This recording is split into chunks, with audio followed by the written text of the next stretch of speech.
Welcome to Sravani's media.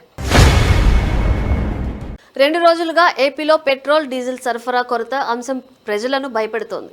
దీంతో ముందు జాగ్రత్త అనే మాట కంటే అతి జాగ్రత్తతో అవసరానికి మించి జనం కొనుగోలు చేయడం సమస్యను మరింత పెద్దదిగా చేస్తోంది. సరఫరా గతం కంటే 10% పెరిగినా భయం కారణంగా కొనుగోళ్లు భారీగా పెరగడంతో బంకుల్లో నిల్వలు అయిపోతున్నాయి. దీంతో ఏపీలోని 4510 పెట్రోల్ బంకుల్లో 421 బంకులు మూతపడ్డాయని అధికారులు ముఖ్యమంత్రి చంద్రబాబు నాయుడుకు తెలిపారు.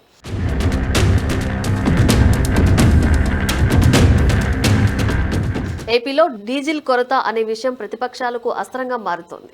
అయితే ఈ విషయంపై ఏపీ ముఖ్యమంత్రి ముంబై పర్యటనలో ఉన్నప్పుడే దృష్టి పెట్టారు. ఇక ముంబై నుంచి అమరావతికి బయలుదేరే ముందు కూడా రాష్ట్ర ప్రధాన కార్యదర్శి సాయి ప్రసాద్తో పాటు ఉన్నతాధికారులతో సీఎం చంద్రబాబు టెలికాన్ఫరెన్స్ ద్వారా సమీక్ష నిర్వహించారు. జిల్లాల వారీగా ప్రస్తుత పరిస్థితిని అధికారులు వివరించారు.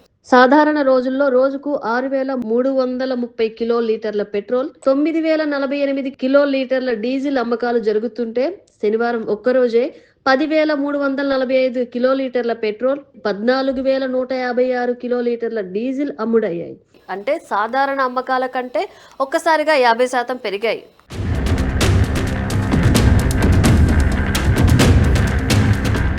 అధికారుల విశ్లేషణ ప్రకారం కొరత ఉందనే ఆందోళనతో ప్రజలు అనవసరంగా ఎక్కువ మొత్తంలో కొనుగోలు చేస్తున్నారు. దీంతో సరఫరా సామర్థ్యం ఉన్న బంకుల వద్ద రద్దీ బార్లు తీరుతున్నాయి. ఇది ఒక రకమైన సెల్ఫ్ ఫుల్ఫిల్లింగ్ ప్రొఫెసీగా మారింది. ప్రజల భయం కారణంగా నిజంగానే కొరత తలెత్తుతోంది. ముఖ్యంగా ఆక్వా రైతులు డ్రమ్లలో భారీగా కొనుగోలు చేయడం వల్ల సాధారణ వినియోగదారులకు మరింత ఇబ్బంది కలుగుతోంది. సీఎం చంద్రబాబు ఈ సమస్యను తీవ్రంగా పరిగణించి కలెక్టర్లు, ఫిషరీస్ శాఖ అధికారులు వెంటనే కార్యాచరణ చేపట్టాలని ఆదేశించారు.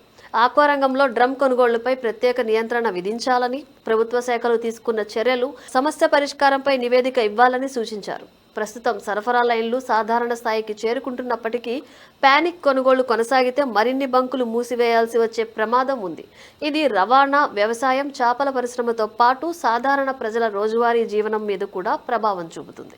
ప్రభుత్వం సరఫరా పెంచడంతో పాటు ప్రజల్లో అనవసర ఆందోళన తొలగించేందుకు సమర్థవంతమైన కమ్యూనికేషన్ను కూడా అమలు చేయాల్సిన అవసరం ఉంది.